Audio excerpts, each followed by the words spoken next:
Congresswoman Budzinski, thank you so much for joining us. Thanks for having me. I want to get your reaction to the president's decision to pause tariffs on products from Canada and Mexico for 30 days. What do you make of the pause, and do you think it will last? Well, what I would say is we have whiplash in the United States. I mean, the president proposed on one of our strongest allies and partners, Canada, a 25% tariff on goods and then a 10% on energy, which uniquely actually is going to have an impact if it is implemented on my state, the state of Illinois. We're really concerned about the instability that he's creating, I think, not just with our partnership between our two countries, but with the business environment here in the United States. And I represent a district that is very agricultural. I represent a state in the United States where Canada is our #1 trade partner, both with imports and exports. And so we know that any tariff, if it is implemented in this next 30 days, is going to have a negative impact on increasing costs and prices for my constituents in my district. So very deeply concerned, and we're following it closely.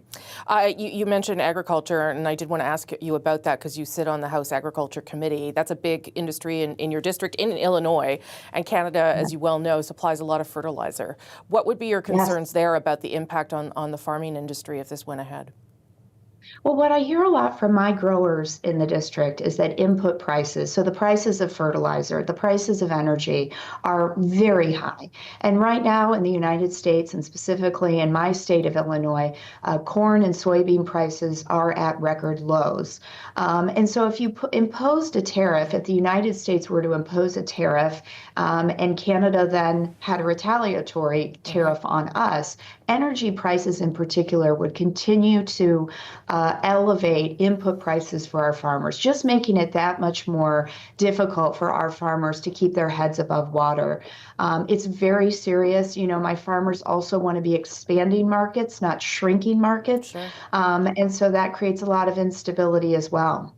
How are you, or what are people in your state doing to try and counter the tariffs or make sure that they don't go ahead? Because obviously we're very, very focused on it down up here, but it's not clear how much attention this is getting in your country. So give me a sense of whether you're talking to people about it.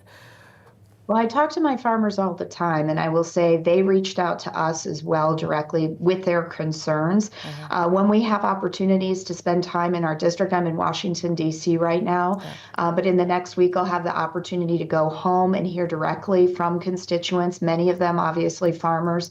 It's about education, and it's about talking to our constituents about what the negative impacts will be.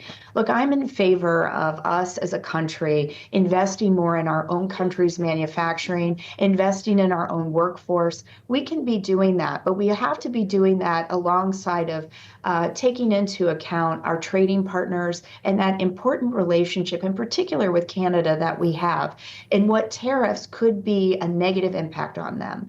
And so it's a part of being at home and helping to educate folks on the impacts of what it would look like. Yeah, when the president says that this is about border security and fentanyl, do you believe that is the motivating factor, or do you think it is more, as you said, about onshoring and the American economy?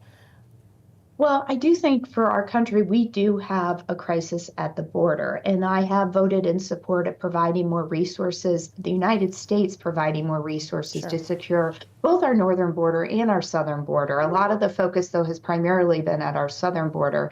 I think what is disingenuous about what President Trump has said is that he claims he's gotten additional commitments from Prime Minister Trudeau to address the northern border, when in fact we actually really know that all of those commitments had already been previously made by President Biden when he was in office. So it's really disingenuous to say that there were any additional commitments for him to then back off of the 25% tariffs that we know are just on hold for 30 days. We need to stop with these political games, and we also need to stop playing these political games with some of our most important partners in the world, and that's Canada. And so we're continuing to follow this as it develops. Just last question to you, Congresswoman. Are you speaking to your Republican counterparts? Are you trying to influence their way of thinking and, as you said, educating them about the importance of this relationship?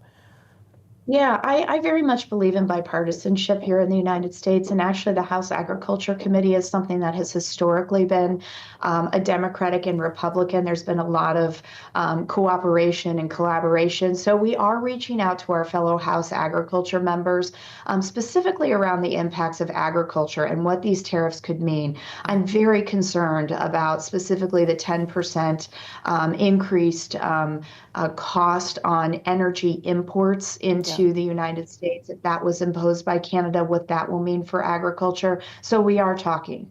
Okay, Congresswoman, so nice of you to make the time for Canada. Let's stay in touch. Thank you. Yes, thank you.